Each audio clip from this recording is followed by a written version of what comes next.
Been coaching about 20 years. I was in travel ball for 19, also coached high school for 16, do private instruction for a long time, and then I got a couple years ago with Vanessa with Blast, and so I got started in with the Blast and put that in with my travel organization at that time, which was Fury Platinum. And so I included into where I had it with Fury Platinum, I had it with my high school team, had it with all of my private instructions. So I had this big, huge database that I had that I was able to separate in to sort of analyze all of my kids' swings based on where they were. So I obviously had kids in different states. I had my high school kids right there, and I was able to use it to sort of help me guide where I was trying to go with them. And so for me, the thing that it allowed me to do individually was it allowed me to better serve the kids individually. Okay, so the thing that I would tell you about Blast is a lot of people initially want to say, is it going to teach my kids how to swing? It's not going to teach your kids how to swing. That's not the purpose of the product. The purpose of the product is to help you guide so that you can create some individuality with each one of your kids to see what they do. And for me, the biggest thing that allowed me to do was take what I perceived while I'm throwing front toss, trying to watch a screen and dodge a ball driving right back up the middle at me. I'm then able to take these metrics that I have over here that can be shown immediately to me, and at the same time have my kids being videoed, and I can take 5 or 6 swings. So instead of what immediately happened for me was my time spent with my kids were better served. I was no longer trying to get 150 swings in a 45-minute lesson. I was now taking these swings that were very productive, and I was able to take video from the Blast app. I was able to take their metrics, and I was able to take that time and actually look and sit with them and say, okay, here are your last 5 swings. Okay, here's what we're looking at. Here's some trends we see. Okay, you know how we're struggling to do X, Y, or Z. Whatever it was individually, this is where that's showing up here. So here's what we're going to do. For you individually, we're going to create some things that I want you to go work on your own. So that we're trying to get these metrics over here improved for you individually. And so what happened was, my big theme on hitting is I want my hitters to be able to have some ownership of their own swing. I don't want it to be my swing. I don't want it to be everybody that hits with me has this one thing that they all do. I want it to be their swing, because if it's their swing, they have ownership into it. They're more likely to work hard into making themselves better individually. And it allows some variability with them. And it also lets them know that I'm not trying to create them into something that they may not be. Okay, it allows some flexibility. All right, and so one of the things that I want to talk about with you is I am actually going to tell you why I'm an advocate for it, because on my end, all of a sudden now I'll be working with the 20 to 25 kids that are just in my school that I'm just working with on a day-to-day. And so I will tell you the thing for me that I'm most excited about is I'm now going to be able to create these individualized plans. So the thing you will not see when you come to Duke, if you happen to be out there, you're free to come at any point. If you're in Durham, come to any one of our workouts at any point. Send me a text, send me an email. You can come watch us at any time, see what we do. What you will not see is every single kid doing the same exact thing in their individual time.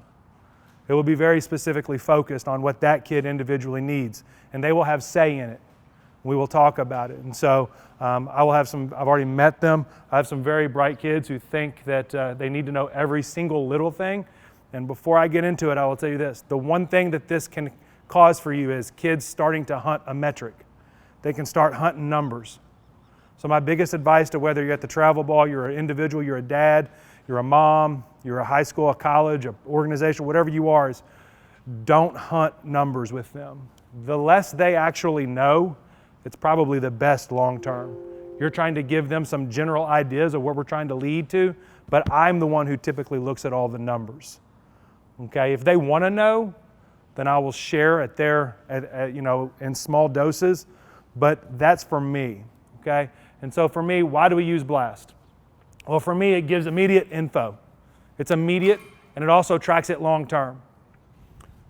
Okay, so I can actually look for trends over time. I can see what the kids are doing over time, but I'm not trying to wait later. I know immediately what's happening.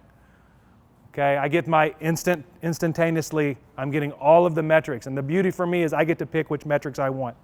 So you have Susie that's got bat speed issues, and you've got Jane who's got rotational acceleration issues. Well, when they come up, when they pull up on their, you can pull up, if you have one app, you have the app iPad up, or they have their individual phones up, you can create the metric that they're seeing and how you view it. So I don't need them all to see the same metric. I can create what's called a 1 view, a 2 view, a 3 view, where you see the number of metrics you want to see. okay? And then it's stored for me. So I won't forget. And I don't have to try to remember. I don't have to try to remember what did she get 3 swings ago. I've got it stored in there, okay? I've got it stored, and so I can focus more on this individual process with my kid as opposed to tell me what that number was. I'm not breaking every single swing, like what's the number? Because then I'm chasing a number and they get the feel of my success is based on that number. Here's what you're going to find. You're going to put those sensors on sometimes and you're going to have balls fly out of the park. They're going to fly out of the park and then you're going to look at those numbers and you might get yellow dots or a red dot in one area. And you're going to be like, well, that was a bad swing. The metrics aren't whether the swing was successful or not. It's telling you on this one case what happened. And we're looking for generalities in terms of the whole person, okay? One of the big misconceptions, it's not any particular style. It's not pro swing style A or swing style B. And so I'll say this, but it's not launch angle or not launch angle. For the record, every swing has a launch angle, every one. Okay, you bunt 15 balls in a row, they just have a negative launch angle. Okay, so it's not launch angle swing. It's just showing you this is what you're doing. So let's say you're a team that wants to hit the ball in the air a long way and you're trying to get everything elevated really high. Well, then for you, you're going to look at an attack angle that's a little bit steeper than somebody who might say, look, we're just trying to hit hard ground balls up the middle. Well, this will allow you to track that.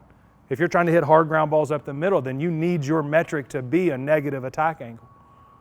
Okay, that's what you're trying to get. You're trying to get that. And so it allows you to measure whatever it is you individually want to pursue. I'm not here to tell you my philosophy. I'm here to tell you how this product can help you with your philosophy and what you're trying to do.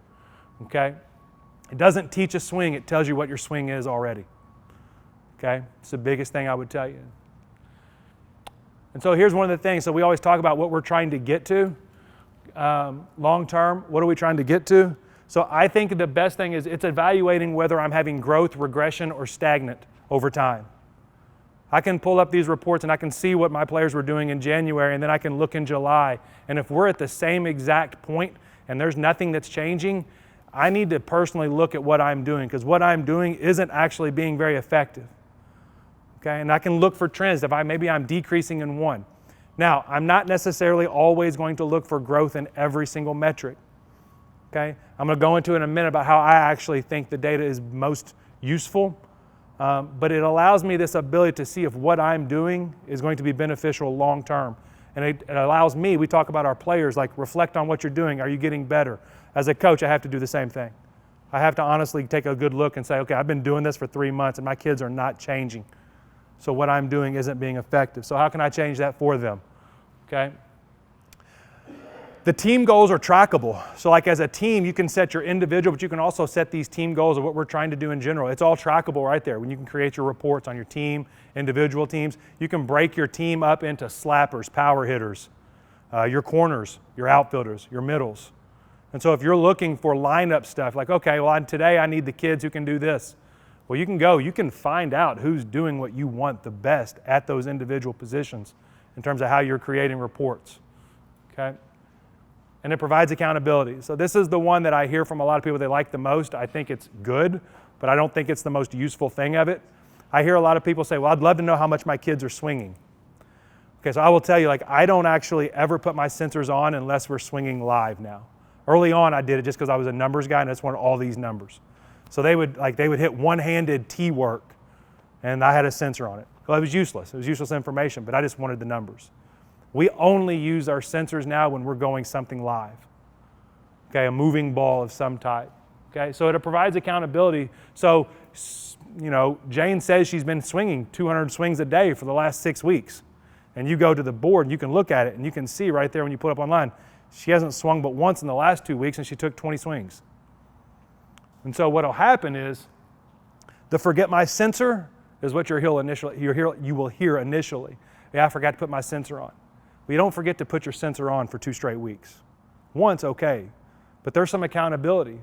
So for travel organizations and you have kids in different parts of the country and you want to know what are they doing, you want to provide feedback, you want to provide accountability, this allows that. Okay? One of the other things it does really, really well is if you're somebody who, for me, I was the hitting coach actually for my organization. And so when I had kids in different states and I was also coaching high school, it allowed me the opportunity to see what my kids were doing. Because all they have to do is take video from their phone, and then all they have to do is upload that to the Blast Connect. And then they would just send me a text, hey coach, I just uploaded swings to the Connect.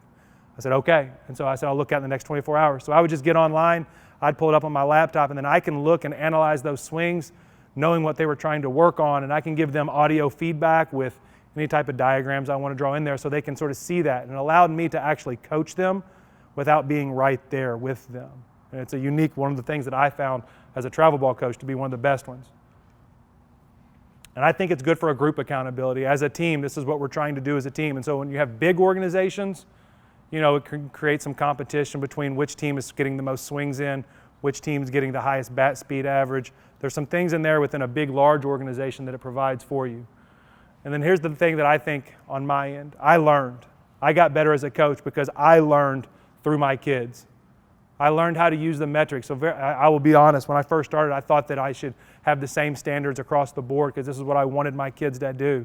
And I learned over time that the best way to do this is to adjust it for the individual kid. Everybody's not going to have 60 plus bat speed.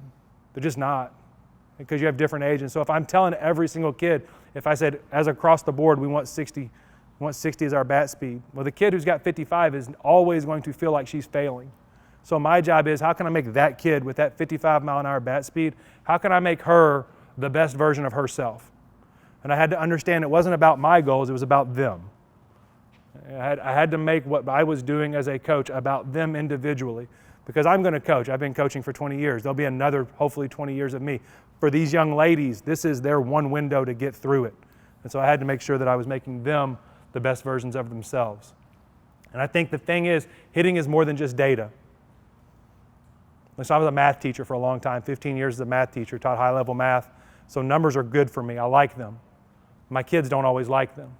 And so when I speak to them in numbers, some of them like that. Some of them immediately tune out. So as a coach, you have to know which kids care about the numbers, which kids don't. Some of your kids will not care about the numbers at all. And that's okay. It is okay. You have to figure out how to make the numbers help them. That's your job as their instructor and their coach. Okay? And I always say it'll help you understand how to communicate the feel versus the real. And so I'm a both guy. Like I talk to my kids like, what do you feel? Like I want my kids to understand what they feel when they're moving and then what's real when they're moving. And I have to individualize that. But, you know, when a Hall of Fame baseball player tells me he felt like he was swinging down and we were having this conversation, I've learned this over time. Like, I don't question that guy. Was he? I don't know. Probably not. But it's not my place to tell that guy who's going to be in Cooperstown, that's not what you did.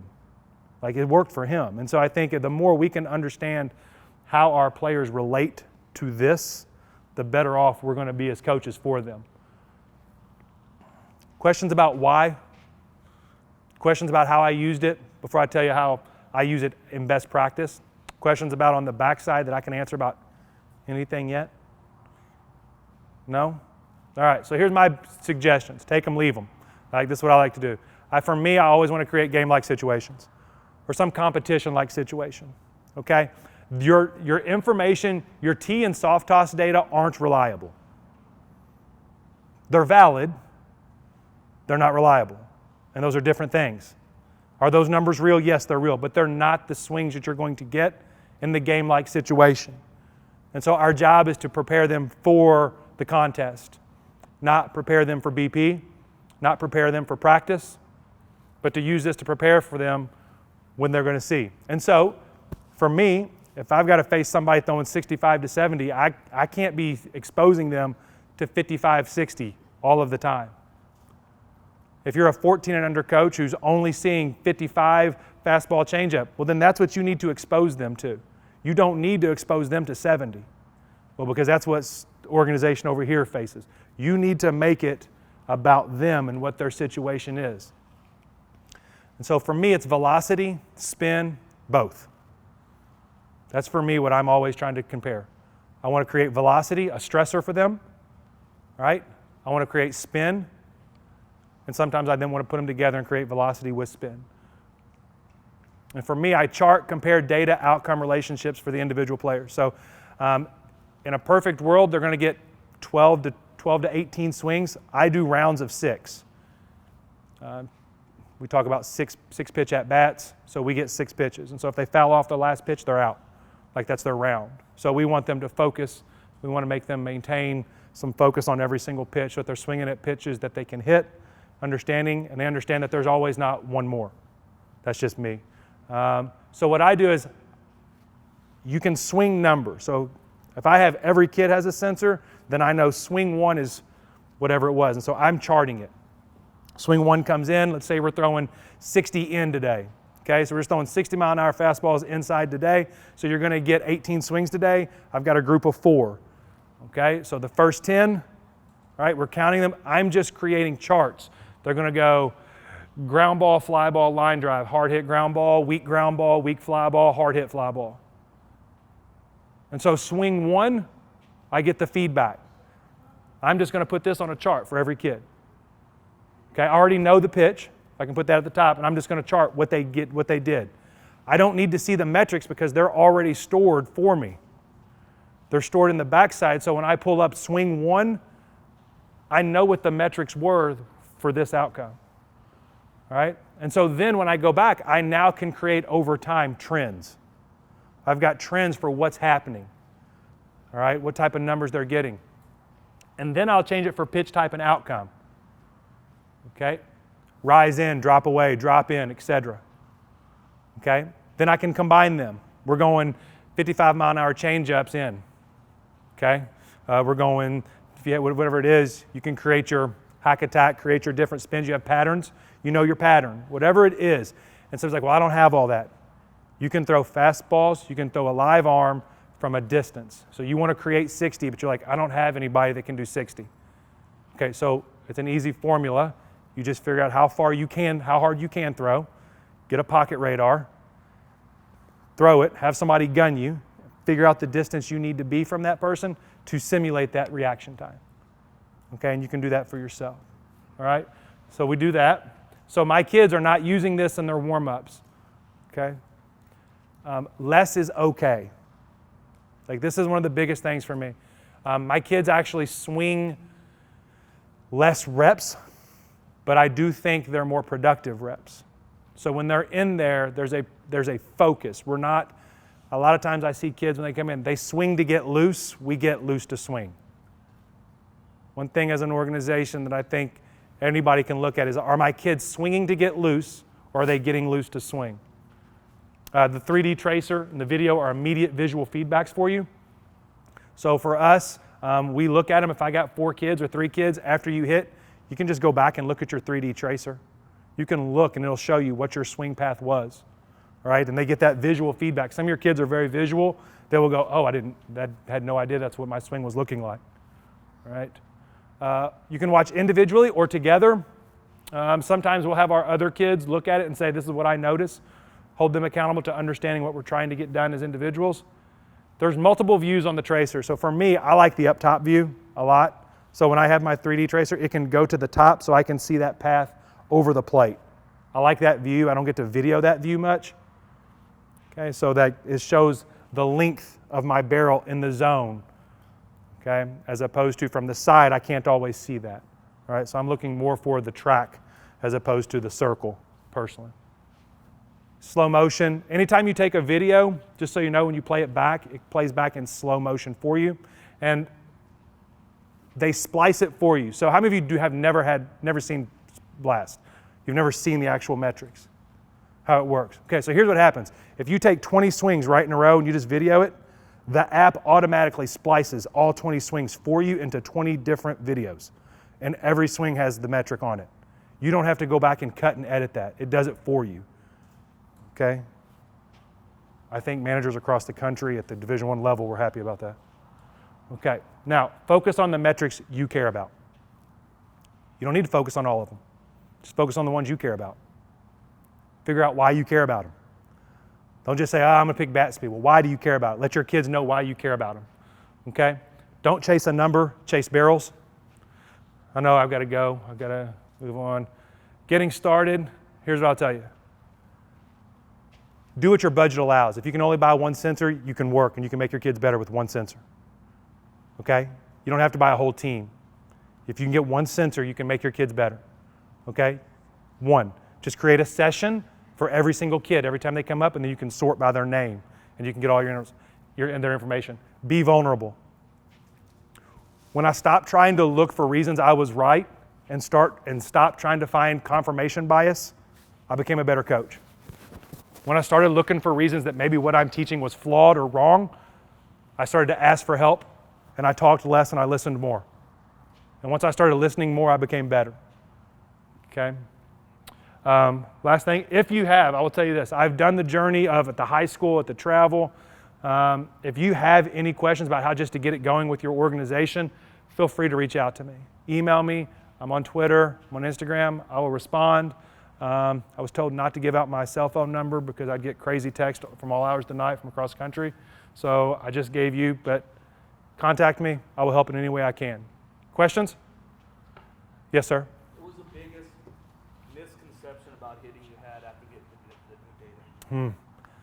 Biggest misconception? To pigeonhole kids. To pigeonhole kids based on what I thought they could be, that this is what they need to be doing. That my first baseman must have these metrics. The biggest thing that I think that's taught me is to individualize what I do. I think what it's helped my kids realize is they think they're swinging. For me, we want the ball. We're an extra base hits type of team, so we're trying to get the ball over the infield. For my kids, they were able to see that they weren't actually doing that. So my kids who were really steep into the zone recognized we have to hit the ball out in front to get it there. And so how that affects their decision-making process when they're steep into the zone was really big for them individually. Thank you so much.